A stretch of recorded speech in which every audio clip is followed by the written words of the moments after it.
दोस्तों, भारत में fuel injection वाली बाइक्स पहले से ही मौजूद है, लेकिन ज़्यादा कीमत होने की वजह से इन्हें लोग खरीदना पसंद नहीं करते। यही वजह है कि ऑटोमोबाइल कंपनियां भी इस टेक्नोलॉजी से लैस वाहन नहीं बनाती।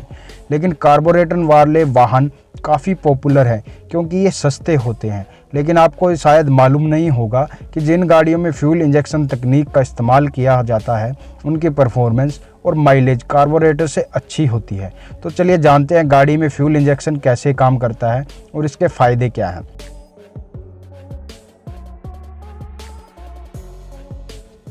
कंबर्शन चैम्बर में पावर के लिए फ्यूल और हवा दोनों को सही मात्रा में पहुंचाना चाहिए।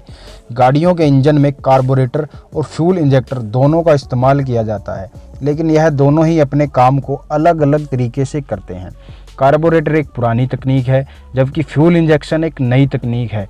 कार्बोरेटर की हम हाथ से ट्यूनिंग कर सकते हैं, यानी कि एयर और फ्यूल को अपनी मर्जी से कम कर सकते हैं। कार्बोरेटर हमारी गाड़ी में एयर और फ्यूल के मिक्सचर को एक पर्याप्त मात्रा में इंजन में भेजता है। कार्बोरेटर किफ़ायती और टिकाऊ डिवाइस है, लेकिन इसमें कमी यह होती है कि यह एयर और फ्यूल के मिक्सचर को तैयार करने के लिए इंजन के लोड कंडीशन और इन्वायरमेंट टेम्परेचर के अनुसार एयर और फ्यूल के मिक्सचर की बिल्कुल सटीक मात्रा नहीं ले पाता। कार्बोरेटर में सब कुछ मैकेनिकल तरीके से होता है, इसमें किसी इलेक्ट्रॉनिक सिस्टम का इस्तेमाल नहीं किया जाता। इसलिए मिक्सचर में एयर और फ्यूल की मात्रा ज़रूरत से अधिक या कम हो सकती है। इस वजह से गाड़ी की माइलेज में काफ़ी फ़र्क पड़ता है। फ्यूल इंजेक्टर कार्बोरेटर की इस कमी को दूर कर देता है।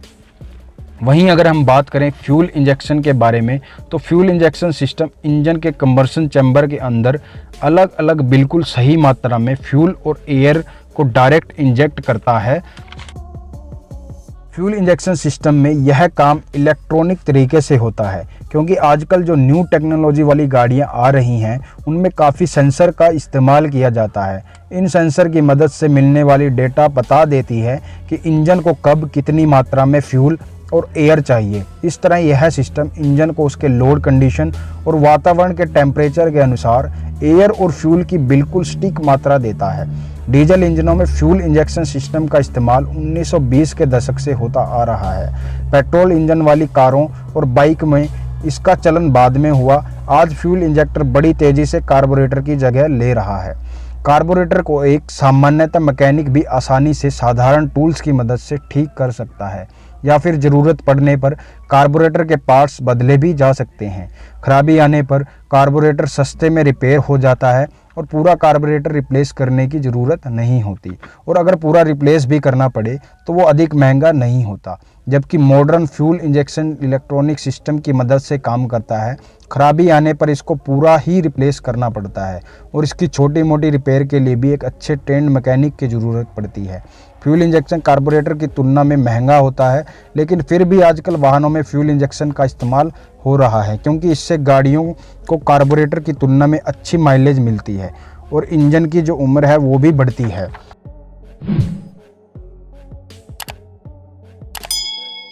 काफ़ी ठंडी वाली जगहों पर अक्सर कार्बोरेटर वाले इंजन को स्टार्ट होने में वक्त लगता है। चौक लगाकर गाड़ी को स्टार्ट करना पड़ता है, जबकि फ्यूल इंजेक्शन तकनीक में ऐसा नहीं होता। इसके इलेक्ट्रॉनिक सिस्टम की वजह से वातावरण के तापमान के अनुसार फ्यूल और एयर का सही अनुपात निर्धारित कर देता है, जिससे इंजन ज़्यादा ठंड में भी आसानी से स्टार्ट हो जाता है। डीजल और पेट्रोल वाले वाहनों में अब दुनिया भर में फ्यूल इंजेक्शन सिस्टम का इस्तेमाल हो रहा है। भारत में कुछ महंगी बाइकों को छोड़कर बाकी बाइकों में अभी कार्बोरेटर का ही इस्तेमाल किया जाता है, लेकिन अभी ये सब बदल चुका है। स्कूटी जैसे छोटे वाहन में भी फ्यूल इंजेक्शन सिस्टम का प्रयोग किया जाता है।